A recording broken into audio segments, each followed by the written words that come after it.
So the question was, I mean, what the fuck are we doing here? And I think the answer to that for most people would be trying to accumulate wealth, feel secure, and breed, have children. Um, a man called Dr. Demartini had a good point to make, which was that we don't fear dying, we fear uh, what concerns us is our legacy, what we leave behind. And Stephen Jenkinson, or Stephen Jenkins, I can't remember his name, he's a guy who deals with people as in not Paleolithic, uh, palliative care, um, also says the same, that what we fear the most, and he's dealt with a lot of people on the way out the door, what they fear the most is not death itself, but how they'll be remembered, or even if they'll be remembered. And then trying to understand what the fuck we're doing here in order to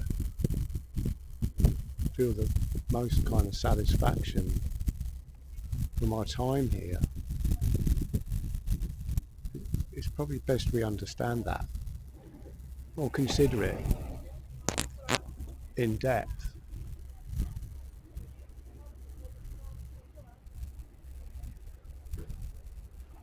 What it is we're trying to leave behind. And I think for me, now I'm nearly 60 and kind of looking at the last 20 plus years of life maximum, if I get that. And with no kids and no real possessions to speak of, it's an interesting quandary I put myself in, and not a bad one. I think I'm better off than a lot of people I know who took the normal route through life and had kids and families and bought houses and all that kind of stuff, trying to accumulate wealth and leave a legacy. But it means I do have to consider that. And looking further back at indigenous cultures, they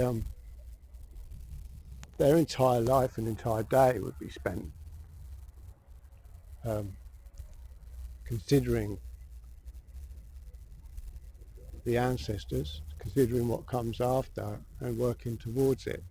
And that's for cultures that were less inclined to accumulate wealth, but obviously interested in breeding and having children and leaving a legacy that way. And without that, they'd be considered worthless beings. So there's a curious culture we find ourselves in modernity, is a limbo culture, really, because we don't consider what comes after life almost at all. If we go to people's funerals and so forth, we try to get it all over with as quickly as possible and get as drunk as possible, or celebrate it, but also don't grieve for too long. Whereas indigenous cultures will grieve for days and very loudly.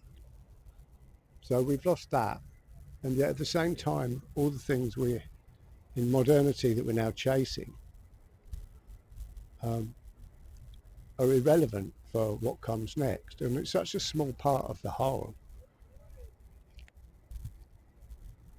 So what the fuck are we here for? That is the question. This is a poem from a book, Lost in the Sleeping Garden, poetry collection, and it's called The Most Beautiful Things. The most beautiful things come tinged with sadness, because the finest beauty remains frail against the backdrop of a cold and merciless universe that could easily crush it, and one day will.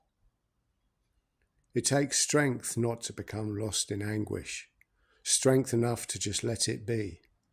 Though it wrings your heart and leaves no corner untouched, soon it will be gone, like a dream that never really happened at all.